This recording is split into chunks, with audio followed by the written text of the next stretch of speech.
सतीश प्रकाश जी वो कह रहे हैं कि जो धर्म इंसान को कुत्ते से भी नीचा कर दे, मैं उस धर्म को कदापि नहीं मानता। गजब बेइज्जती है। मैं यादव हूँ, मैं हिंदू नहीं हूँ। बजाओ ताली। सतीश प्रकाश, आइए देखते हैं, मजा आएगा। देखिए रोमाना जी, जो धर्म इस देश के सामाजिक रूप से कमजोरों को कुत्ते से भी बदतर मानता हूँ, ऐसी हिंदू मानसिकता का खतना बाबा साहब डॉक्टर भीमराव अंबेडकर जी ने मनुस्मृति को जलाया 1927 में। और जब वो हिंदू धर्म छोड़ करके बाकायदा बौद्ध बने तो उनकी 22 प्रतिज्ञाएं हैं, और पहली प्रतिज्ञा ही एक प्रतिज्ञा ऐसी है कि जिस पूरी की पूरी व्यवस्था को उन्होंने जड़ से निकाल दिया। शाबाश। एक छोटी सी बात मैं जरूर कहूंगा, मैं यादव समाज के लोगों से भी बड़ी गुजारिश पूर्वक एक बात कहूंगा, जुम करो कि जब तक यादव समाज शादियों के अंदर, घरों के अंदर हिंदू सनातनी अपने आप को कहता रहेगा, उसको इस तरह के जुल्म जातियां सहनी ही पड़ेगी। आपने इटावा की घटना नहीं देखी कि एक यादव समाज के लोग अगर कथा वाचन का काम करते हैं तो बाकायदा उनके ऊपर महिलाएं अपना खुद का मूत्र छिड़कती हैं, उनके बाल काट देती हैं, और उनके पास किस तरह का व्यवहार होता। और नेता अभी भी अपने को यदुवंशी कहेंगे। तुम्हें शर्म है? कुछ शर्म आया है? नहीं। तो ऐसी मानसिकता से मेरे समान से मेरा मानना यह है कि सामाजिक न्याय की लड़ाई ऐसे लोग कभी लड़ ही नहीं सकते। बेशर्मो, शर्म करो, शर्म। एक छोटी सी बात कहूंगा, अगर यादव समाज को देखना हो, संगीत रागी जी बिहार की बात कर रहे थे, रागी जी, मैं माफी चाहूंगा, आज से 100 साल पहले बिहार के अंदर 26 मई 1925 को जब यादव समाज के लोगों ने बाकायदा जनेऊ धारण करने की कोशिश करी तो वहां के भूमियार हजारों की संख्या में लोगों ने जाकर के उनको मारा पीटा, उसमें बहुत बड़ा जनसंहार हुआ।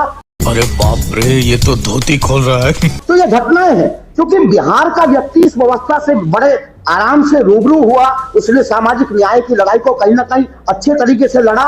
तो बिहार के यादव के अंदर रिफाइनमेंट है, लेकिन अभी उत्तर प्रदेश का व्यक्ति, उत्तर प्रदेश का यादव, भले ही वो पीढ़ी की बात करें, लेकिन अभी वो सनातन हिंदू है। अगर वो सनातन हिंदू है तो उनको अभी भी मुंह से पैदा होना पड़ेगा, उनको पेट से पैदा होना पड़ेगा, उनको पैरों से पैदा होना पड़ेगा। अरे बस कर, रुलाएगा क्या? नहीं। लेकिन एक सेकंड, अगर उनको सच्चाई में, वास्तव में सामाजिक न्याय की लड़ाई को आगे करना पड़ेगा तो इस सड़ी गड़ी व्यवस्था से अपने आप को दूर करना पड़ेगा। देखिए, इस देश के दलितों ने हजारों साल से, सर देखिए, आप भी जानते हैं ये जितने विचार है सर, और ये जितना विमर्श है, ये कोई नया तो है नहीं। जली ना, तेरी भी जली ना। हम लोग भी पहली बार तो इसको लेकर चर्चा कर नहीं रहे है ना, लेकिन मेरा सवाल फिर, और दर्शक भी इस बात को कहीं ना कहीं मानेंगे, आ रही हूँ सर, एक सेकंड आ रही हूँ, कहीं ना कहीं इस बात को मानेंगे कि जब भी चुनाव नजदीक होता है ना, फौरन इस तरीके के विमर्श जो हैं वो सबके ध्यान में आने लगते हैं। बात तो सही है। इससे जुड़ी सारी जो बातें हैं, जो किस्से हैं, जो तथ्य हैं, वो सब रखने लगते हैं अपनी अपनी सियासी सहूलियत के हिसाब से, इस तरफ के भी उस तरफ के भी। ये बड़ी अच्छी बात कही आप। अब मुद्दे पर आ जाते हैं, और मुद्दा बड़ा सीधा है। प्रेम शुक्ला जी, आपके पास आ रही हूँ। मुद्दा मतलब 2027 उत्तर प्रदेश विधानसभा चुनाव है, और उसी के लिए क्या आपको लगता है कि इस तरीके के बयानों के जरिए सिर्फ और सिर्फ अगड़ा बनाम पिछड़ा, ये राजनीतिक बिसात तैयार करने की कोशिश की जा रही है क्या? प्रेम शुक्ला जी। नहीं सारुण के यहाँ कुछ तो गड़बड़ है। देखिए, राजनीति की क्षुद्रता के लिए अगर आप जो है, अगर जातियों को लड़ा रहे हैं तो ये अभी तो अत्यंत क्षुद्र हरकत है ना। सतीश प्रकाश जी भी कह रहे थे पता नहीं क्या क्या बातें। सतीश जी से मेरी भी भेंट है, मुझे आज तक नहीं पता कि सतीश जी किस जाति के हैं।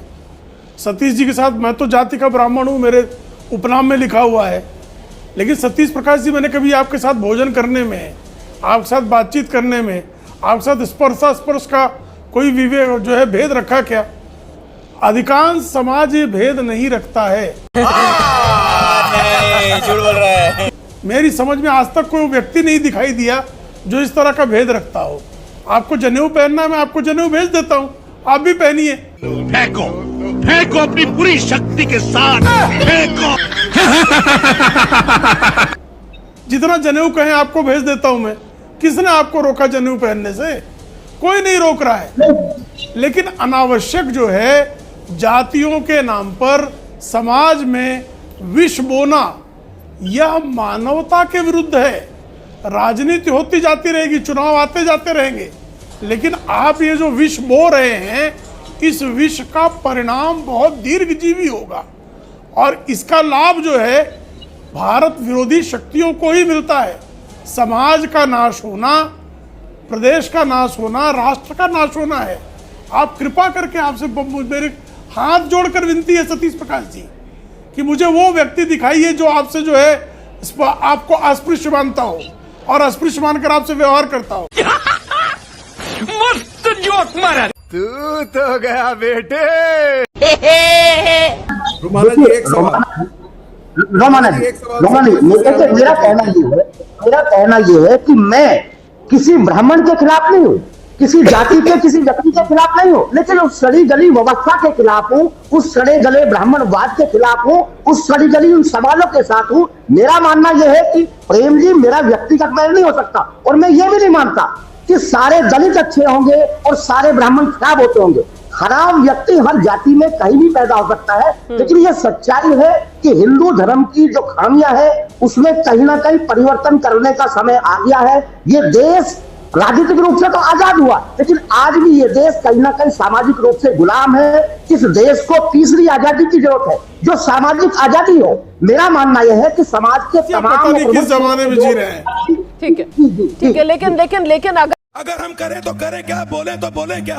वाह मोदी जी, वाह वाह।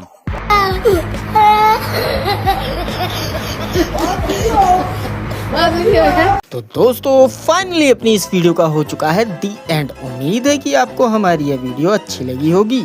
अगर वीडियो अच्छी लगी हो तो वीडियो को लाइक करके, हमारे चैनल को सब्सक्राइब करके, बगल में बने घंटी वाले आइकन को दबाकर ऑल को सिलेक्ट कर लें, ताकि आगे आने वाली ढेरों रोमांचक और मज़ेदार वीडियोज़ की नोटिफिकेशंस आप लोगों को बिना किसी अड़चन के प्राप्त होती रहे।